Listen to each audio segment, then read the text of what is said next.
You know, I've been writing since 1978, and over that time I've written thousands of articles, some of which have featured some of the most innovative and cutting-edge financial planning and real estate ideas available. Implementing just a few of these ideas would have earned the average reader thousands, if not hundreds of thousands of dollars. It's humbling, but by far the most popular article I've ever written is not about any of these great ideas. It was unfortunately about a cat, and it kind of went like this. Last Tuesday, I pulled out of the airport parking lot onto Highway 44 and headed west back into town.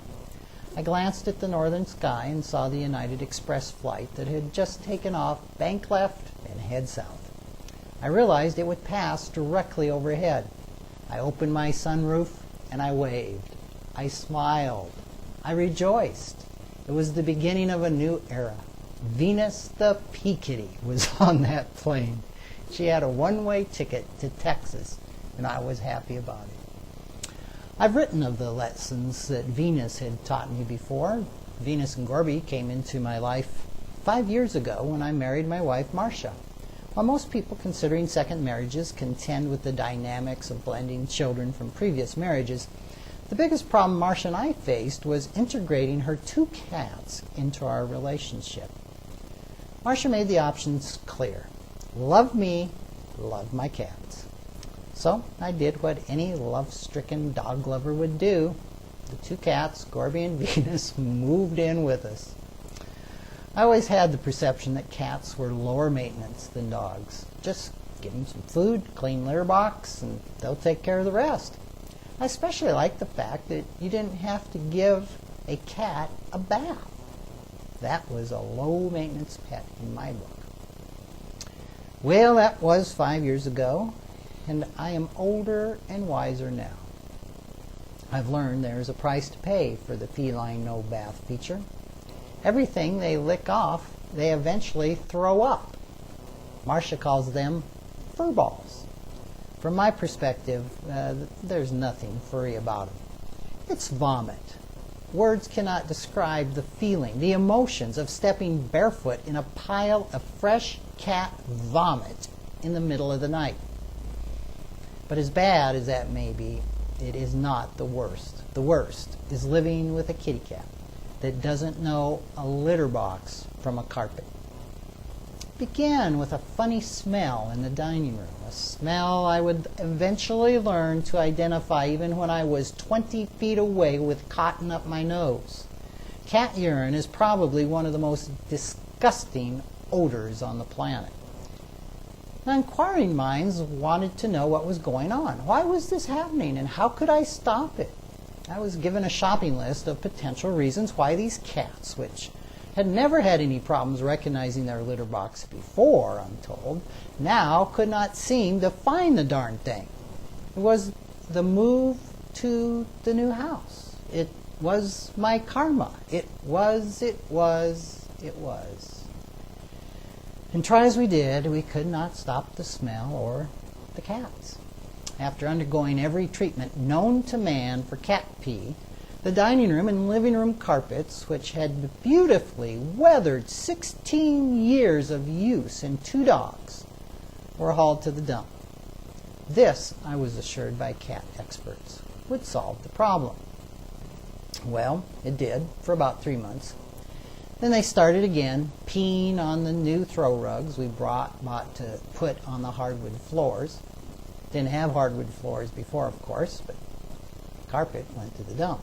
Eventually, we were led to believe that it wasn't the move or my bad karma that was setting off the cats, but for some reason they decided not to like each other and began marking their territory. Trial and error led us to pin down that it was Venus who was the litter box challenged cat. Well, she was banished to the porch permanently about 3 years ago, and we figured the problem was solved. Wrong answer. I learned another lesson. Once a pea kitty, always a pea kitty.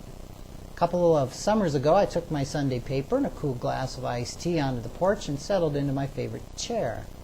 Immediately, I smelled the smell the smell that keeps on giving. Venus had bombed the chair. I moved to another chair. It stunk too. She had peed on every vinyl chair on the porch. Okay? I either have the patience of Job or I'm a cupcake for abuse. But I didn't draw the line. I had the cushions cleaned and stopped using the porch. A few weeks ago, I told Marcia that I really wanted my porch back. We hauled out the porch furniture and cleaned the porch. And just as before, I took my Sunday paper and a cool glass of iced tea onto the porch and settled into my favorite chair and immediately smelled the smell that keeps on giving. She had started on the indoor-outdoor carpet. Well, we all have our breaking points, and I had finally reached mine.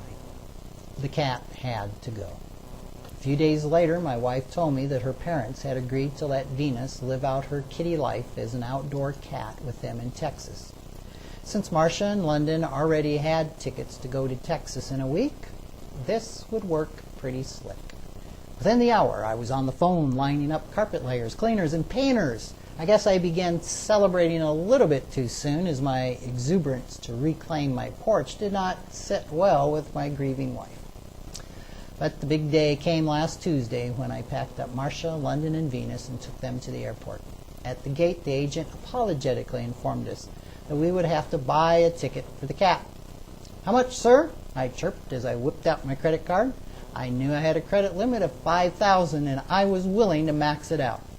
"Will that be round trip or one way?" he asked. Without a second's hesitation, the words exploded out of my mouth. "One way!" "Sorry," I whispered, having embarrassed myself. "One way, please."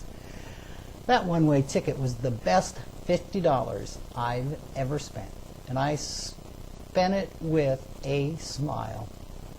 Last night, I had a nightmare.